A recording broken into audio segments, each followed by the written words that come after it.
Here we have problem 21.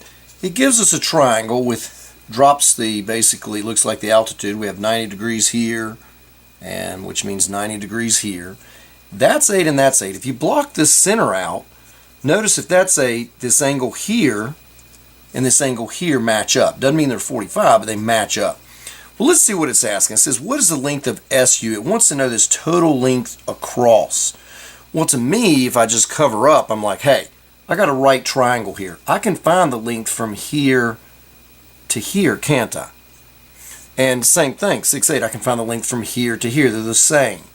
So basically, I can find this length right here by Pythagorean Theorem pretty easily. I have the one leg squared, which is 6, plus this unknown, I'm just going to label it x squared, equals the hypotenuse, 8 squared.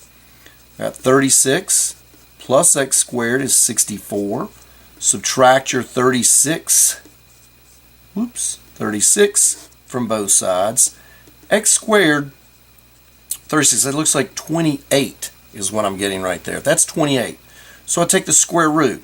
Now notice all these answers are within square roots. It doesn't really matter, but notice this right here can be factored to a 2 times 2 times 7. 2 times 2 is 4 times 7, 28. So I know this is really 2 root 7. 2 times square root of 7. So I know this length is 2 root 7. This is 2 root 7. So the whole length, you have two things of 2 root 7. So if I double the 2 root 7, in other words, I multiply it by 2, I get 4 root 7 would be the length there. Notice that's option C. Now let's say you didn't do that. Let's say you took x squared and you used your calculator and you got whatever that comes out to be. We know 5 times 5 is 25, so I'm going to guess maybe we got a 5.2 something here. Well, if I double it, I'm going to see that it's like 10.4, maybe 10.5, close to that. Well, all I got to do is take the calculator and do 2 times square root of 7 and see, hey, does it give me 10.5? No.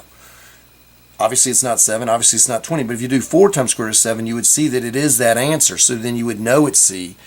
And you would do that if you didn't know how to factor things down, if you didn't know how to break down to simplify a radical with breaking it into its factors, seeing what it matches and pulling out, finding the perfect square, as some teachers teach you to do. But again, you should know how to do that. That is something that's expected of you as a good math student. So here we have problem 21. The answer is going to be C.